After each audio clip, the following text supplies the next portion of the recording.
Vamos a orar. Señor, pues gracias que nos das este tiempo a tu lado. Toma nuestro entendimiento, nuestro corazón, nuestra visión, nuestro discernimiento, de tal forma que se adapte a los planes y proyectos que tienes para todos nosotros. Y no hablo solamente de estos que están aquí, Señor, sino de toda la iglesia.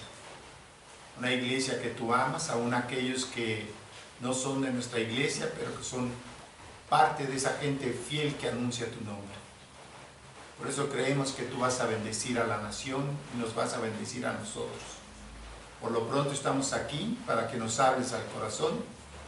Toma todo el control de la reunión. Bendícenos, pues te lo pedimos en el nombre de Cristo Jesús. Amén. Bueno, una de las cosas que pasa es, pues algunos cristianos y otros no cristianos se podrían preguntar, ¿por qué si Cristo es la cabeza de la iglesia, hay tanto desorden en ella? ¿Sí? Hay la iglesia en sí, los que son fieles van caminando fielmente. Los que no son fieles o ni siquiera convertidos, pues van a seguir haciendo un desastre.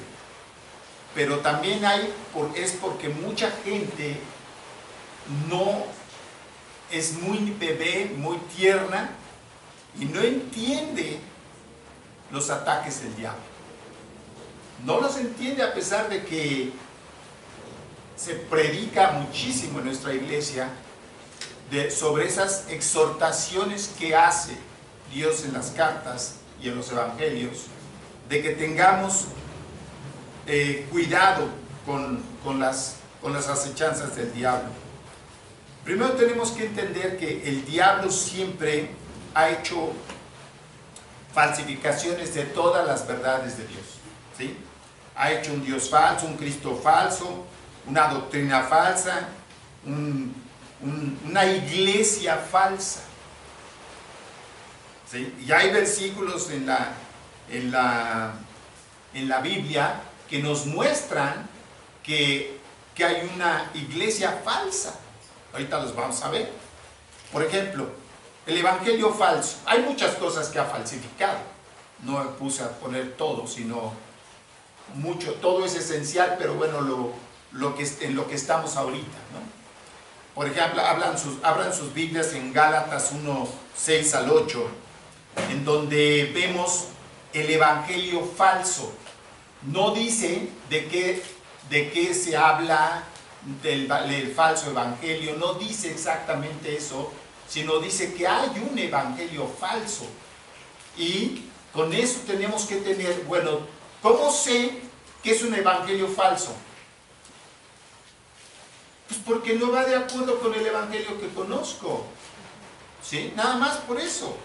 Yo tengo el evangelio correcto y sé que por esa razón yo puedo darme cuenta que el evangelio falso es un trabajo diabólico para hacer que la gente se confunda, porque lo único que trata, de lo que tratan las cosas falsas, a veces tenemos que entender, a veces creemos que falso es que yo te pinte un billete a mano y diga valor 1 peso o valor 1000 pesos y te presente uno bueno y el falso. Pues es obvio que se ve, ¿sí? Como cuando mis hijos me pedían domingo y les daba su domingo en un papelito, vale por... ¿Sí? Decían, no, pues eso vale, ahí está el vale y vale. Entonces aquí estamos viendo con toda claridad que hay un evangelio falso, y la forma más clara de distinguirlo es, a ver, ¿por qué no concuerda este evangelio que me están presentando si conozco el correcto? Si no lo conoces, ¿cómo te das cuenta? ¿Sí? Entonces dice, estoy maravillado de que tan pronto os hayáis alejado del que os llamó por la gracia de Cristo para seguir un evangelio diferente. Nada más te está diciendo que es diferente. Pero como lo he dicho, usan el nombre de Cristo, usan el nombre de Dios, usan la Biblia, ¿sí? Pero tuercen las escrituras, tuercen todo, hacen todo para que la gente se confunda y no se dé cuenta, ¿sí?, de que le están presentando un evangelio falso, ¿sí? Dice, no que haya otro, sino que hay algunos que os perturban y quieren pervertir el evangelio de Cristo. ¿Se fijaron dónde está el problema? Perturbar la mente de la persona. Es perturbarla. ¿Cómo la perturbas? ¿Sí? Te llegan, por ejemplo, con una doctrina. Sí se hablan lenguas. No, la Biblia dice que no, sí. Entonces, la gente se queda confundida. La salvación se pierde. Se pierde. Y como no tienen certeza de lo que ya han leído, ¿sí?, se perturban. O les pueden decir otra cosa. Cristo ya vino, la resurrección ya tuvo lugar, en fin, lo que puedan decir, van a decirlo. ¿Por qué? Porque la forma de perturbar o de presentar un evangelio diferente es perturbando el entendimiento del creyente, ¿sí? Entonces dice, mas si aún nosotros o un ángel del cielo os anunciare otro evangelio diferente del que os hemos anunciado, sea anatema o maldito. Eso es lo que quiere decir anatema. ¿Por qué maldito? Porque su intención es terriblemente mala. Destruir el evangelio o confundir a la gente con respecto al evangelio. ¿De qué se trata? De que la gente no se salve. Eso es lo que se trata. Entonces por eso dice, porque alguien que lo hace no es a ciegas, ¿sí? Muchos de estos que perturban a las personas es abiertamente entendido que están haciendo mal, ¿sí? Entonces, el Cristo falso. Vámonos a Mateo 24, 4 y 5. Fíjense. A mí lo que me impresiona es la claridad de la Biblia y la poca atención del creyente al leer, ¿sí? Dice, respondiendo Jesús les dijo, mirad que nadie os engañe, porque vendrán muchos en mi nombre diciendo yo soy el Cristo, ya muchos se engañarán. A ver, ¿cómo sé que no es el Cristo? ¿Cómo sé que la persona que me está diciendo que él es cristiano y que él sabe y esto y lo otro, cómo sé? Es terrible, pero por ejemplo cuando el creyente es un bebé, difícilmente lo puedes ayudar por ser un bebé, y más si no es obediente, ¿sí? Entonces no puedes ayudarlo. Pero peor es cuando una persona ya tiene tiempo y cree que ya sabe todo y que ya no necesita tanta ayuda, cuando realmente a muchos de los que han perturbado estos engañadores son a gente prácticamente de mediana edad en Cristo para abajo, y también algunos no tan pequeños, ¿sí? Un Dios falso. En segunda de Tesalonicenses 2:3. Ustedes recuerdan que el anticristo, dice la Biblia, que hablará como cordero, ¿sí? O sea, hablará como si fuera Cristo. ¿Por qué va a hablar así? Porque es muy inteligente, muy hábil, y tú no puedes engañar. Por ejemplo, tenemos un ejemplo muy claro con Obama. Obama se hizo pasar por creyente. Durante los 4 primeros años de su gobierno se mantuvo como creyente. cuando ganó la reelección, abiertamente están los videos en YouTube, donde dice que él es musulmán, que desde niño él recibió la educación musulmana y que él es musulmán y va a seguir siendo musulmán. ¿Sí? Pero ¿por qué lo aceptaron como cristiano? Porque él sabía que si no decía que era cristiano, no gana las votaciones. Claro, ya tenía todo, ya se había reelecto, ya no era problema declarar quién era.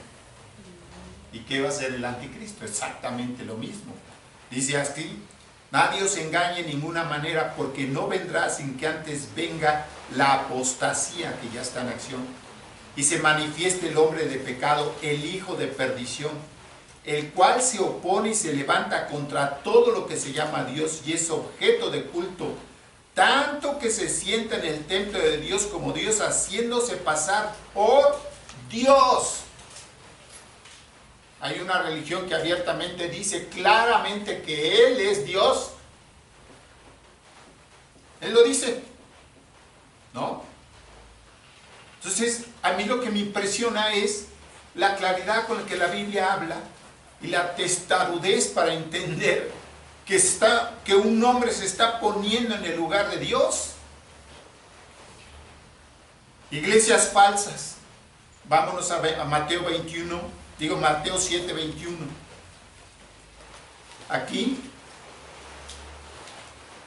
es algo sumamente relevante cuando la gente no se va por lo que cree, sino por lo que ve, y lo que se ve no es fe. ¿Sí? No es fe.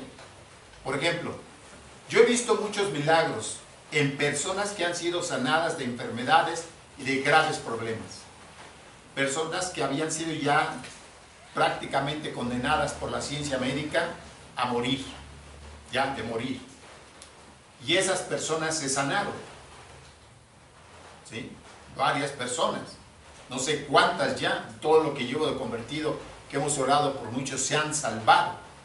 ¿Sí? Sanado más bien. ¿Sí? Pero, entonces, ¿cómo distingo entre alguien que se sanó por la mano de Dios y otros por la mano del diablo? ¡Ay!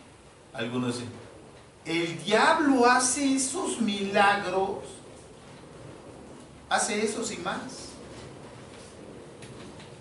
Pero si yo no tengo la Biblia presente, entonces yo caigo en ese grave problema de guiarme por lo que veo y no por lo que creo. Fíjate lo que dice Mateo 7:21. Dice, entrará en el reino de los cielos. Dice, bueno, que no entrará en el reino de los cielos, es que creo que se me pasó una parte. Dice, sino el que hace la voluntad de mi Padre que está en los cielos. Muchos me dirán en aquel día, más vamos al 22, dice, muchos me dirán en aquel día, Señor, Señor, ¿no profetizamos en tu nombre? Y en tu nombre echamos fuera demonios, y en tu nombre hicimos muchos, ¿qué? Milagros. Eso es lo que ellos le están diciendo a Dios. ¿Ok? Vamos a ver qué dice Dios de lo que ellos dicen. Y entonces les declararé, nunca os conocí, apartados de mí, hacedores de maldad. O sea que hay personas que se sanan con la maldad del diablo. Eso es lo que dice aquí. Yo he hablado con personas que me dicen que fulanito o fulanita les hizo el milagro, cuando yo sé que no puede ser, porque no existe. ¿Sí? Pero sí existe el que está detrás de esa imagen. Entonces le hace creer a la gente que son milagros divinos, porque mantienen una deidad en su cabeza de ese personaje. Entonces aquí está diciendo claramente, muchos me dirán en aquel día. ¿Qué significa muchos? 2, 3, 4, 5, 6, 7, 10 mil, 10 mil, 20 mil, 1 millón, ¿verdad? ¿Qué forma eso? Una congregación. ¿Qué es? Una iglesia. ¿Y qué es cuando Dios les contesta lo que les está contestando? Claramente, ellos argumentan su parte y dice aquí, muchos me dirán en aquel día. ¿Qué día? El juicio. ¿Sí? Señor, Señor. ¿Qué significa Señor, Señor? Señor, tú que señoreas mi vida. Señor, tú que señoreas mi vida. Eso es lo que le están diciendo. Señor, si es mi Señor, porque dejo que gobierne mi vida. No que no tenga yo ciertas necesidades, debilidades o problemas. En general, Él reina en la vida de todo aquel creyente que lucha todos los días por mantener su relación con Dios. Porque nuestra naturaleza es contraria a Él. ¿Okay? Entonces, dice, no profetizamos en tu nombre y en tu nombre echamos fuera demonios. Y los demonios burlándose, es que no salimos, ¿sí? Ya nos echaron fuera. Burlándose, se burlan. ¿Sí? Y dice,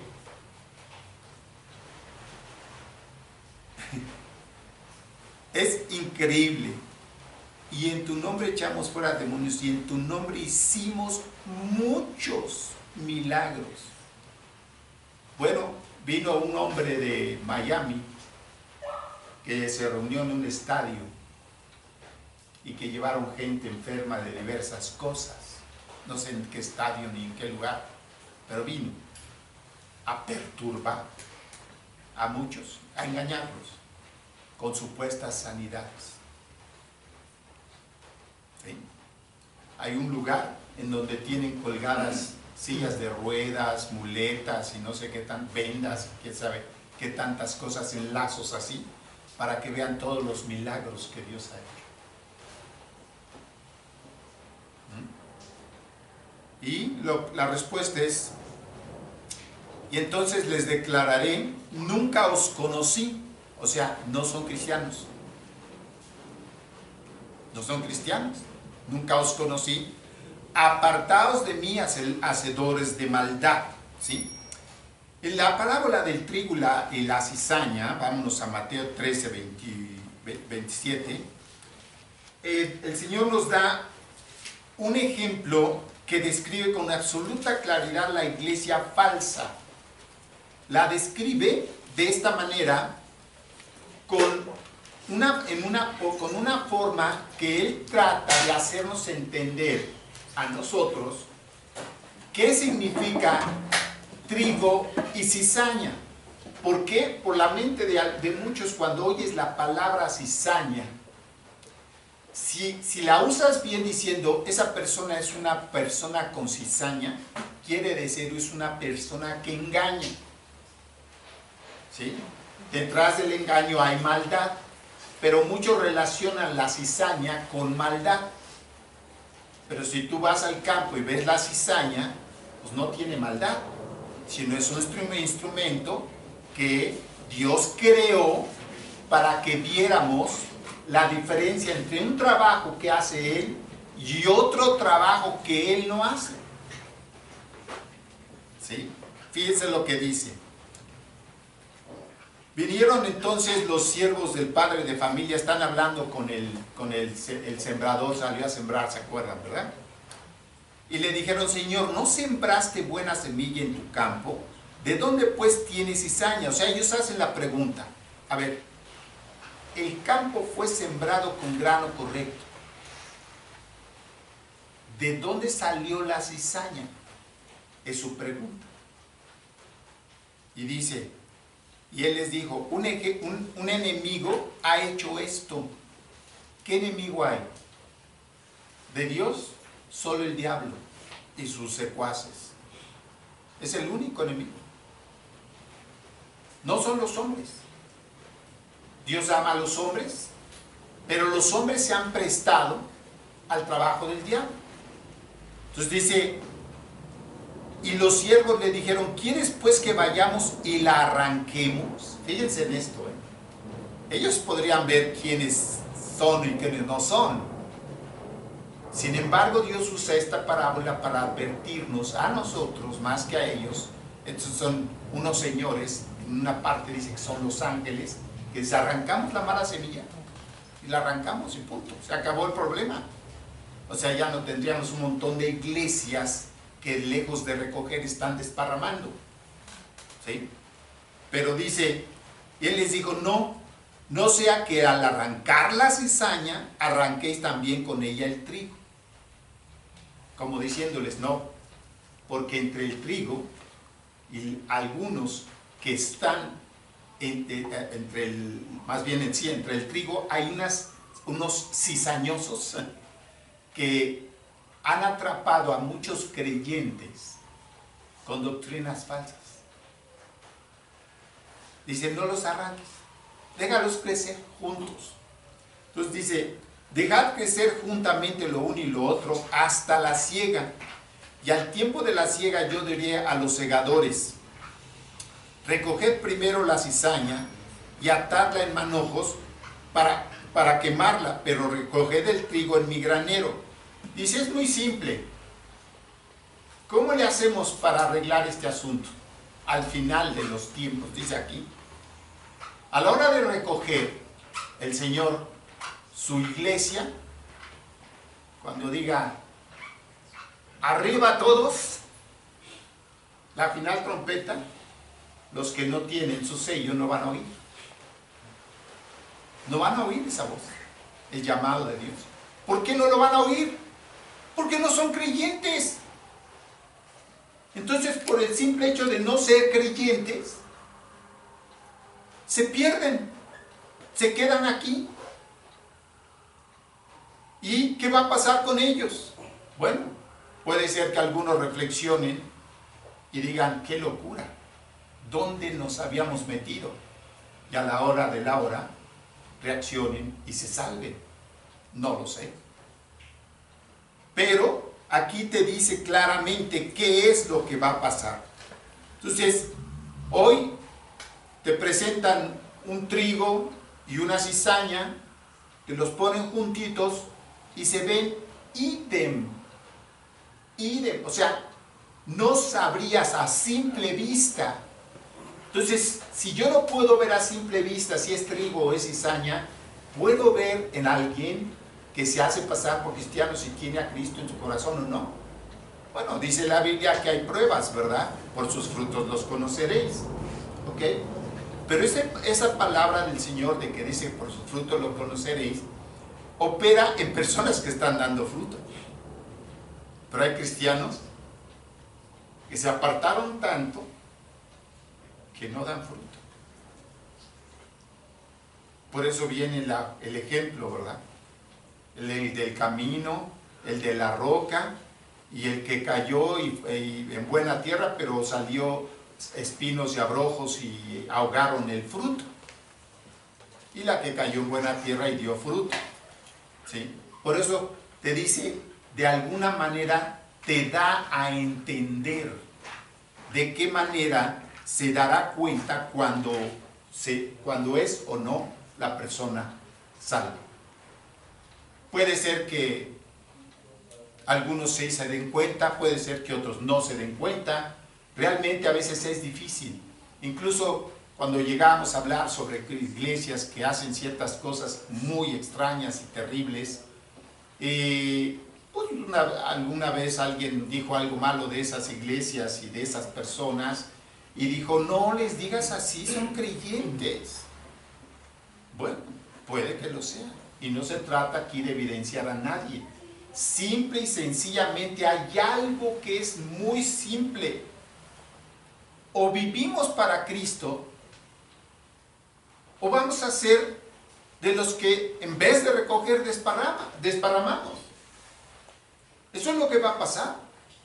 Por eso tanta doctrina que nos invita, porque ya vamos a llegar precisamente a esa parte en donde cada creyente es responsable de cómo edifica. Bueno, si Cristo es la cabeza de la iglesia quien rechaza los designios de Dios en su vida, pierde muchas recompensas y bendiciones eternas. ¿Cómo rechaza? ¿Se acuerdan que les dije? Él escogió tu día de nacimiento y tu día de muerte. Él planeó, a veces dicen, no, es que todavía no era su tiempo para convertirse. No. Él busca a la persona y el tiempo para convertirse es en el momento en que lo llama. Lo que pasa es que va rechazando y rechazando y rechazando, pero el tiempo es ya. Finalmente Dios es paciente, ¿no? Bueno, y esta actitud le permite al diablo usar creyentes bebés y a incrédulos llenos de maldad, y sin duda creyentes llenos de codicia. ¿Sí? Hay personas que seguramente son salvos, pero la codicia los ha llevado a hacer trabajos para enriquecerse, no para edificar las almas. El dinero es raíz de todos los males. Es necesario, pero Dios lo provee, no los trucos. ¿Sí? Entonces,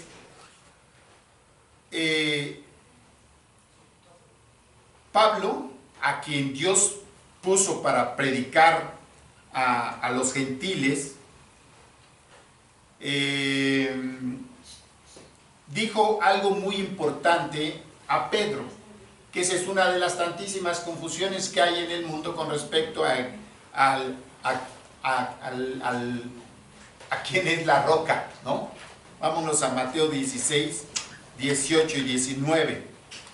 Entonces, esta parte es precisamente para entender que la edificación, o lo que como nosotros debemos edificar, no puede tener otro fundamento. ¿Y por qué estoy diciendo este pasaje de Pedro y Jesús? Por una simple y sencilla razón. Porque cuando le dice a Pedro que le da las llaves, creen que Pedro está a la puerta del cielo.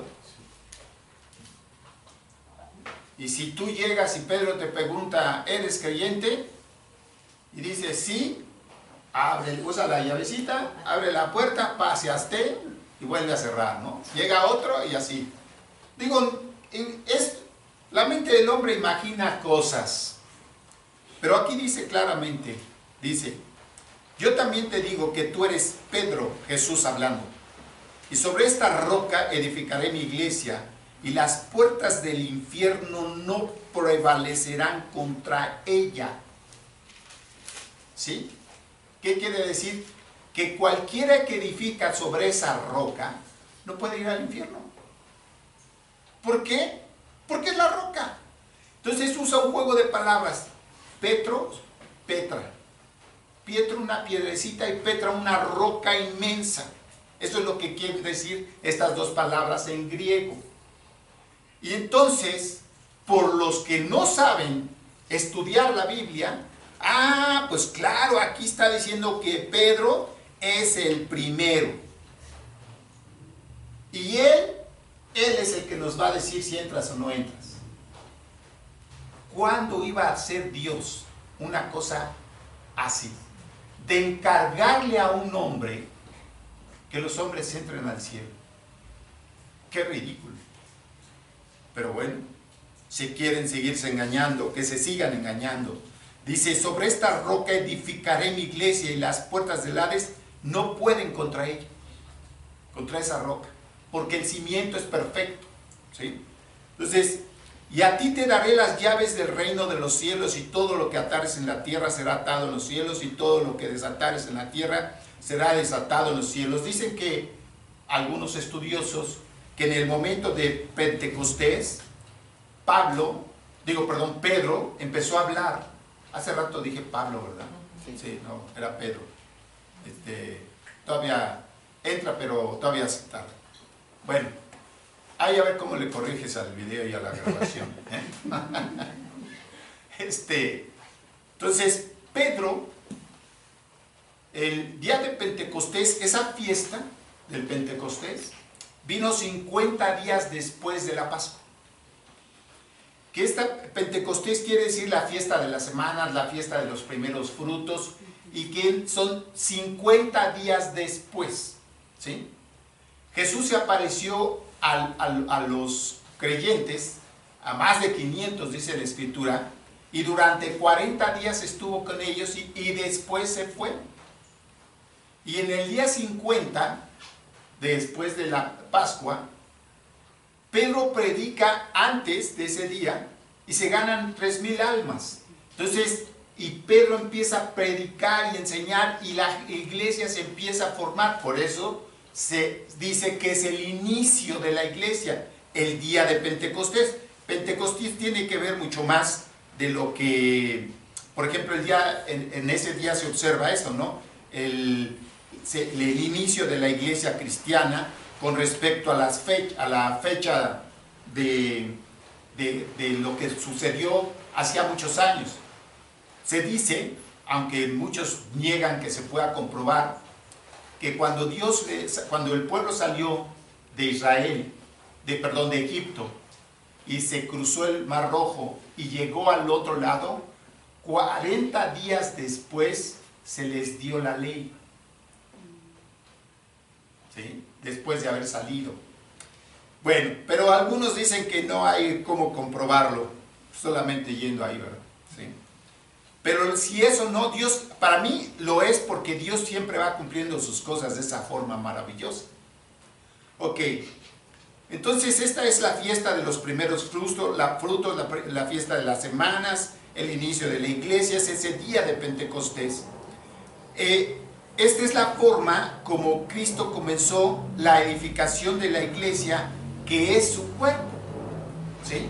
Cada uno de nosotros estamos en su cuerpo, somos parte de ese templo, y el lugar que Dios nos puso, Él lo escogió. Tú no lo escoges, nadie lo escoge. El que lo escogió fue Dios y te dijo: aquí en esta parte de mi cuerpo, a ti te pongo. Y punto. Ni soy mejor que nadie, ni menos que nadie. Simple y sencillamente el templo se compone de todas las piedras vivas que son los creyentes, y Él fue el que escogió el lugar. Por eso hay muchos que, por ejemplo, hay algunas iglesias que a fuerza quieren que todos tengan un don, y si no tienes ese don, ya no puedes tener los demás. ¿De qué manera? ¿Dónde dice la Biblia eso? Bueno, son de las tantas doctrinas torcidas que existen. Ahora sí, entonces Pablo se convierte, el apóstol nacido fuera de tiempo, y es enviado a predicarle ¿a quién? A los gentiles. Y Pedro a los judíos. Y por ahí se maneja al revés, ¿verdad? Bueno, vámonos a 1 Corintios 3:9, porque aquí es donde empezamos esa parte en donde tú y yo tenemos que entender que cada uno es responsable de cómo vas edificando tu vida, ¿sí? Si quieres culpar al pastor de tu mala relación o tu mala vida espiritual, pues cúlpalo. Si quieres culpar a tu iglesia, cúlpala. Si quieres culpar al presidente, cúlpalo, culpa a quien quieras. El día en que Dios nos llame a cuentas, algunos para condenación, otros solamente para limpiarnos, quitar toda mancha y arruga y pasar a la cena, ya limpiecitos, ¿verdad? No es que no estemos limpios ahora, sino que lo que va a hacer Dios en ese día va a pesar la obra de los hombres, los cristianos. Entonces dice: porque nosotros somos colaboradores de Dios y vosotros sois labranza de Dios, edificio de Dios. Primero dice Pablo: yo solamente soy un colaborador de Dios. Todo hombre que gana almas, que enseña, que haga lo que sea en el cuerpo de Cristo, solamente es colaborador. ¿Por qué? Como les dije, mis brazos no se moverían sin la coyuntura que tienen en el tronco a través de los hombros, ¿sí? Y mis piernas, nada se movería si no fuera por la unión de las coyunturas de cada miembro de nuestro cuerpo. De la misma manera, la iglesia está siendo edificada y todos los tabiques, imagínate tú que al albañil dice, vamos a ahorrar unos 50 tabiques y dejamos esto hueco. Pues lo pueden dejar hueco, pero dicen que iban a hacer una ventana y ¿por qué no la hicieron? ¿No? Algo quedó mal, algo se hizo mal. Entonces dice, conforme a la gracia de Dios que me ha sido dada, y yo como perito arquitecto puse el fundamento y otro edifica encima, pero cada uno mire cómo sobreedifica. Dice, dice aquí, conforme a la gracia de Dios, no está diciendo conforme a mi habilidad y mi capacidad y mi inteligencia, porque soy de los mejorcitos. No. Aquí dice, sin la gracia soy tan inútil como cualquier hombre. La gracia es lo que hace útil al hombre. No es capacidad, no porque hablas 10 idiomas, no porque eres alto, fuerte y formal. No, eso no es lo que hace que uno... Acuérdense que Samuel, cuando fue a escoger el rey de Israel, separa el hermano altote más guapo y fuerte de los hermanos de David, dijo, sin duda está enfrente de mí el ungido de Dios. Y Dios le dice, a ver Samuel, ¿desde cuándo me fijo yo en lo alto de su estatura? ¿El color de sus ojos o de su piel? ¿Desde cuándo? ¿Sí? Ah, caray, dice, sí es cierto. Es gracia. Únicamente gracia, y aquí está diciendo él, conforme a la gracia de Dios que me ha sido dada, yo como perito arquitecto hice esto, poner el fundamento, y otro edifica encima. ¿Quién es otro? Pero cada uno mire cómo sobreedifica. ¿Quiénes son nosotros? Nosotros, esos otros somos nosotros. Cada uno de nosotros es responsable de lo que estamos haciendo. Vas a ver. Dice, a veces suelen culpar al pastor, le hacen una pregunta a alguno de esos capciosos que existen. Ay, no sé. Pues ¿con quién estudias? Bueno, una cosa es que yo haya puesto el fundamento en algunos de ustedes, o que otro pastor haya puesto el fundamento, o cualquiera que pone el fundamento, y se les da algo, ahorita lo van a ver, y es responsabilidad tuya. Hay muchos estudios que ya se apolillaron. ¿Sí? Entonces, ¿quién es culpable? Cada uno de nosotros es culpable. ¿Sí? Entonces dice,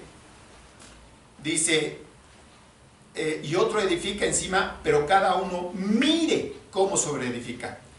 Dios le provee a los creyentes las herramientas y el material. Él te lo provee. ¿Sí? Entonces, Dios llama al material que Él te proveyó, oro, plata o piedras preciosas, que es doctrina, discipulado, iglesia, todas las herramientas que tengas, que Dios te concedió para edificar, las tienes que obtener única y exclusivamente de la Biblia y de lo que se te ha dado a través de la Biblia. ¿Por qué? Pero si el creyente busca en otro lado cosas que no son el fundamento bíblico ni fundamento de Cristo, aunque parezca que se hable de Él, ¿sí? Aunque parezca, por ello hay tantas advertencias en la Biblia. Siempre están las advertencias ahí para cuidarte, para decirte, oye, aquí es curva a la izquierda, cuidado, hay una bajada muy pronunciada, hay otra curva a la derecha muy peligrosa. Duro y duro Dios hablándonos de los peligros. Pero si nos sentimos de aquellos que somos muy, pero muy buenos y que podemos encontrar buena información por allí, lugares recónditos, donde ningún creyente ha llegado más que yo, porque soy bien listo, Ah, bueno, perfecto. A eso lo llama Dios madera, heno y hojarasca. ¿Cómo lo vamos a probar? Bueno, fíjate lo que dice el siguiente versículo. Porque nadie puede poner otro fundamento que el que está puesto, el cual es Jesucristo. Ok.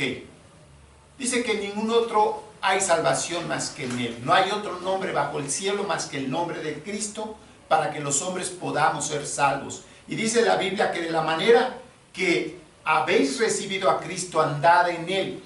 ¿Cómo entró Cristo a tu corazón? ¿Con martillazos? Por fe. ¿Cómo debes de seguirlo? Por fe. Y cuando vienen las pruebas y los problemas, ¿por qué? Pues Dios te está diciendo, cuidado, la fe te puede faltar. No hay ningún problema que Dios no pueda resolver. ¿Sí? Y si no se resuelve, o hay falta de fe, o hay algo que está estorbando que Dios no haga los milagros que Él quiere. ¿Sí? Entonces dice aquí claramente, y si sobre este fundamento alguno edificare oro, plata, piedras preciosas, madera, heno, hojarasca, la obra de cada uno se hará manifiesta. A mí me pueden llegar a decir, no, yo sé más que tú, yo soy mejor, yo ya leí la Biblia y esto y lo otro. Bueno, a mí no me tienen que comprobar absolutamente nada.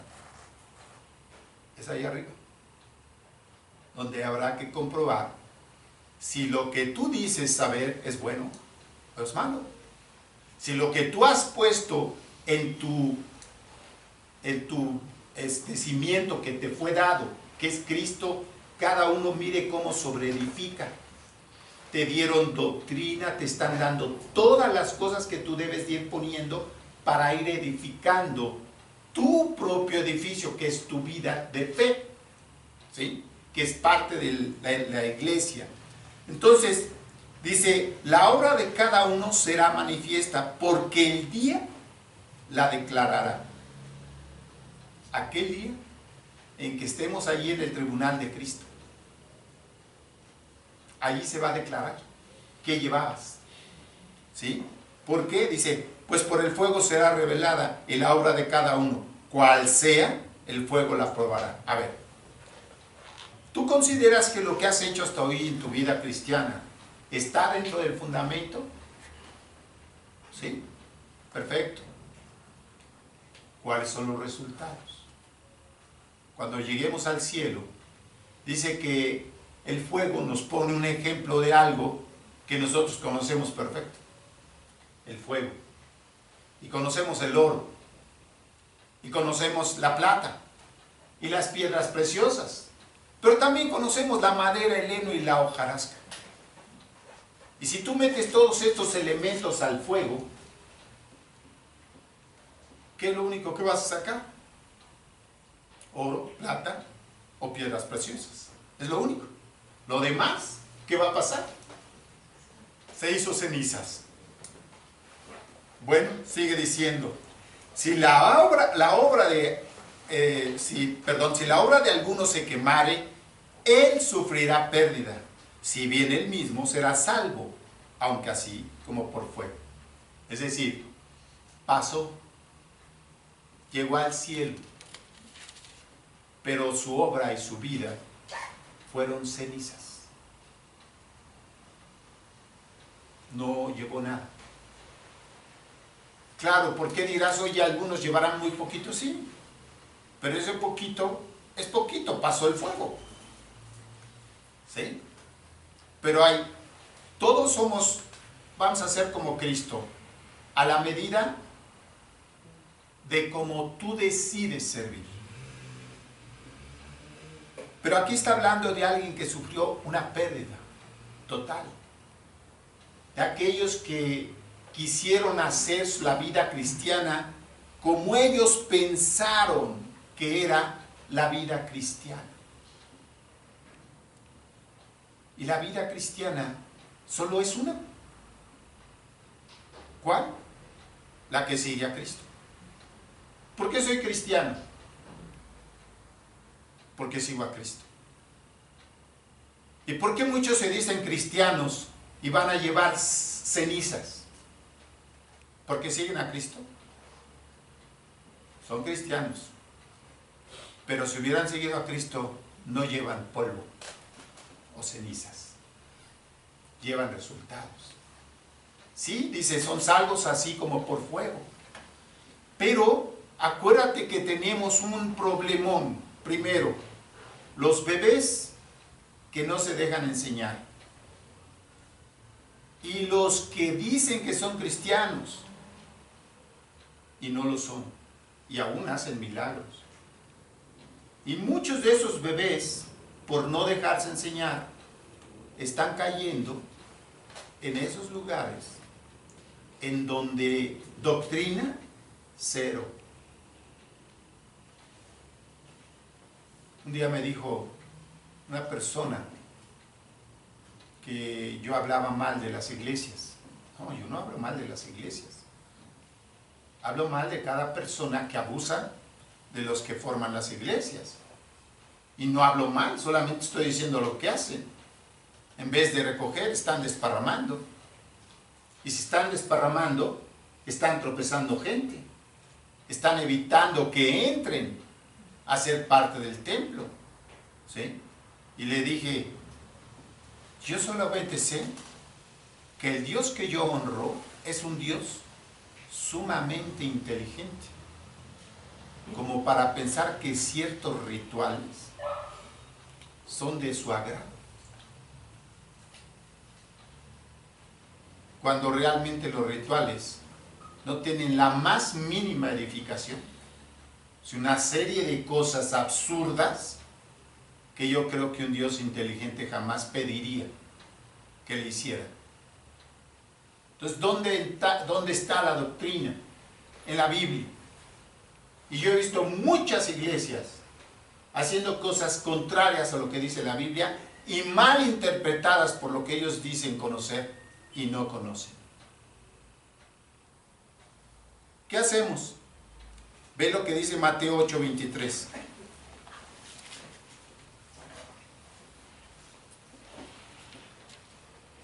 ¿Qué dice? Dice, el que no es conmigo, contra mí es. O sea, incrédulos. Y el que conmigo no recoge, creyentes, desparrama. Los incrédulos están contra él. Y el que en vez de recoger anda desparramando, esto es lo que está pasando hoy en la iglesia del mundo. Hay una enorme cantidad de desparramadores y nos cuesta trabajo a veces recogerlos cuando ya están muy, pero muy aventados, ¿verdad? Muy, no sé, dañados. A veces te preguntan, ¿de qué tipo de creyente eres? Claro, en sus mentes está algo que les hace pensar, al rato me va a empezar a hacer rarezas que no me gustan. Tú dirás, ¿y por qué hay tantos ahí que se han entrado a ese tipo de trabajos? ¿Por qué? Porque les gusta. Hay mucha gente que le gusta ser engañada, más de la que te imaginas. La gente le gusta ser engañada. Si alguien es sincero y está siendo engañado, yo creo en ese Dios fiel que te dice, salte de allí. ¿No dice así en la Escritura? Salte de Babilonia, ¿no dice? ¿Qué es Babilonia? ¿Qué representa Babilonia? La religiosidad, la confusión. Y le dice, salte de allí. ¿Por qué le dice que se salga? Porque si oye la voz y dice, oye, sí, yo aquí estoy siendo confundido y equivocado, me salgo de aquí, y Dios es fiel para encontrarte un lugar donde puedas ser enseñado y edificado con muchas bendiciones. Vamos a orar. Señor Jesús, queremos darte gracias por tu preciosa palabra. por lo que enseña, por lo que alienta, por lo que alimenta, por todo lo que tú haces con ella en nuestra vida, Señor. Enséñanos a ser fieles, sinceros, humildes ante ti, para que tú nos puedas dar toda esa gracia que nos permite luchar contra la adversidad y contra las debilidades humanas. Y contra un mundo que cada día se corrompe más y más en la maldad. Dios, bendito seas. Guarda este grupo, a cada uno, a los que están presentes y a los que por alguna razón no pudieron venir. Guárdalos, son tu obra, parte de ti. Manténnos fieles, creciendo siempre en la gracia, para que ningún viento de doctrina que pueda soplar nos arrastre hacia el error.